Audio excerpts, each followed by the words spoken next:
வலிக்காக மாத்திரை சாப்பிட்டு 2 நாளில் வயிறில் எனக்கு கபகபன்னு எரியுதுங்க டாக்டர்னு நிறைய பேர் சொல்லுவாங்க. அது காரணம் இதுதாங்க. நான் ஸ்டீராய்டல் ஆன்டி இன்ஃப்ளமேட்டரி ட்ரக்ஸ்ன்னு சொல்லுவாங்க, NSAIDஸ்ன்னு சொல்லுவாங்க. இது சார்ந்த வலி மாத்திரைகளை போடும் பொழுது அது என்ன பண்ணுன்னா, அந்த வலி மாத்திரை இந்த வலி மருந்து என்ன பண்ணுன்னா நேராக போய் இந்த COX-1 பாதையும் தடுத்துரும், COX-2 பாதையும் தடுத்துரும். நான் ஸ்டீராய்டல் ஆன்டி இன்ஃப்ளமேட்டரி ட்ரக்ஸ் போடும் பொழுது ஆஸ்மா வரக்கான வாய்ப்பு இருக்குது. இந்த கிட்னிக்கு ரத்தோட்டத்தை சீராக வச்சுக்கிறதுக்கு உதவி செய்யக்கூடிய ப்ரோஸ்டாக்லாண்டின்ஸ் அது தடைபெறும் பொழுது கிட்னிக்கு ரத்த ஓட்டம் சீராக இருக்காது. குறிப்பாக பார்த்தீங்கன்னா வயதாகும் பொழுது இந்த முழங்கால் வலி, இடுப்பு வலி இது போன்ற விஷயங்கள் இருக்கும். சில பேர் பார்த்தீங்கன்னா இதுக்காக தொடர்ந்து வலி மருந்துகள் எடுத்துக்குவாங்க.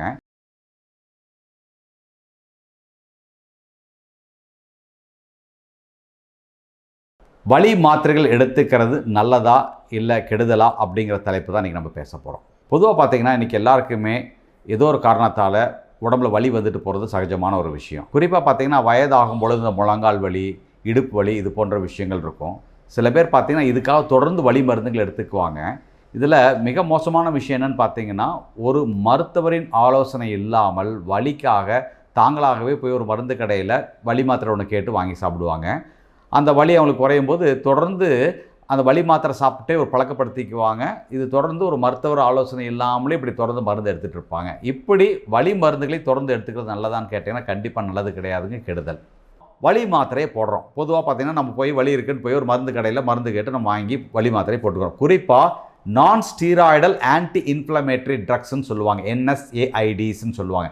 இது சார்ந்த வலி மாத்திரைகளை போடும் பொழுது அது என்ன பண்ணுன்னா, அந்த வலி மாத்திரை நேராக போய் நான் சொன்னேன் இல்லைங்களா, அந்த அரக்னோடிக் அமிலம்னு ஒன்று சொன்னேன் இல்லைங்களா, அது ரிலீஸ் ஆகி அந்த COX-1 பாதை COX-2 பாதைன்னு ஒன்று தூண்டுன்னு சொன்னேன் இல்லைங்களா. இந்த வலி மருந்து என்ன பண்ணால் நேராக போய் இந்த COX-1 பாதையும் தடுத்துரும், COX-2 பாதையும் தடுத்துரும். அப்போ என்னாகும், COX-1ல் உடம்புக்கு ஆதரவாக செயல்படக்கூடிய சில நல்ல ரசாயனங்கள் ரிலீஸ் ஆகுதுங்களா, அதை எல்லாமே இது தடுத்துரும். அது மட்டும் இல்லை, வலிக்கு காரணமான COX-2 பாதையும் தடுக்கும். அப்போ என்னாகும், நம்ம உடம்புல வலி இருக்காது. அப்போது நமக்கு அப்போது ரிலீஃபாக ஃபீல் பண்ணுவோம். ஆனால் இதில் கெடுதல் என்னன்னு பார்த்தீங்கன்னா, இந்த COX-1 பாதையில் ரிலீஸ் ஆகக்கூடிய உடம்புக்கு ஆரோக்கியம் கொடுக்கக்கூடிய ரசாயனங்கள் ரிலீஸ் ஆகாமல் போயிடும். அப்போது இதனால் வரக்கூடிய கெடுதல் என்னன்னு நம்ம பார்ப்போம். முதல்ல பார்த்தீங்கன்னா, இரைப்பையில் அமிலத்தை சீராக சிறக்கிறக்கும் கண்ட்ரோலில் வச்சுக்கிறக்கும் இந்த COX-1 பாதையிலேருந்து வரக்கூடிய சில ப்ரோஸ்டாக்லாண்டின்ஸ் உதவியானது. இப்போ வலி மருந்து என்ன பண்ணுது, இதை தடுத்துருது. அப்போ என்னாகும், இரைப்பையில் அமிலம் அதிகமாக சுரக்கும். அது மட்டும் இல்லாமல் இரைப்பையில் அமிலம் அதிகமாக சுரக்கிறதுனால அந்த அமிலம் இரைப்பையினுடைய திசுக்களை டேமேஜ் பண்ணாமல் இருக்கிறக்காக அங்கே ஒரு பாதுகாப்பு கவசம் இருக்கும். ஒரு சின்ன பார்த்தீங்கன்னா ஒரு திரவம், வளவலன்னு ஒரு திரவம், ஒரு சளிமாற ஒரு வளவலன்னு திரவம், மியூக்கஸ்ன்னு சொல்லுவாங்க. அதுதான் இந்த அமிலம் இந்த இரைப்பையில் கூடிய திசுக்களை பாதிப்படையாமல் தடுக்கிறதுக்கு உதவியாக இருக்கக்கூடிய ஒரு கவசம். அப்போ என்ன ஆகுன்னு பார்த்தீங்கன்னா, அந்த பாதுகாப்பு கவசம் கூட சரியாக உற்பத்தி ஆகாமல் அது குறைஞ்சி போயிடும். ஏன்னா அந்த COX-1 பாதை தடைபடுது. அங்கே அந்த ரசாயனம் வராதனால அமிலம் அதிகமாக சுரக்கும், பாதுகாப்பு கவசம் சரியாக இருக்காது. அப்போ என்னாகும், இரைப்பையில் லேசாக காயமாகும். அதுதான் நம்ம கேஸ்ட்ரைட்டிஸ், வயிறெரிச்சல் உணர ஆரம்பிப்போம். அதனால தான் பார்த்தீங்கன்னா இந்த வலிக்காக மாத்திரை சாப்பிட்டு 2 நாளில் வயிறில் எனக்கு கபகபன்னு எரியுதுங்க டாக்டர்னு நிறைய பேர் சொல்லுவாங்க. அது காரணம் இதுதாங்க. அது மட்டும் இல்லாமல் தொடர்ந்து அந்த வயிறு எரிச்சல் என்னன்னு பார்த்தீங்கன்னா, அந்த பகுதியில் கூடிய திசுக்கள் பாதிக்கப்பட்டு எரோசிவ் கேஸ்ட்ரைட்டிஸ்ன்னு சொல்லுவாங்க. சில நேரங்களில் கேஸ்ட்ரிக் கல்சர், அதை வயிற்றுப்புண் உருவாகி ஈவன் இரத்த கசிவு ஏற்படுற அளவுக்கு போயிடும். சில நேரங்களில் பார்த்தீங்கன்னா வயதானவர்களுக்கு இது மிக மிக ஆபத்தில் போய் முடிஞ்சிடும். ஸோ இது இரைப்பையிலைங்க. அடுத்தது பார்த்தீங்கன்னா நுரையீரலில் இந்த COX-1 பாதையில் உருவாகக்கூடிய ஒரு முக்கியமான ஒரு ரசாயனம் பார்த்தீங்கன்னா ப்ரோஸ்டாக்லாண்டின்ல ஒரு வகை இருக்குது.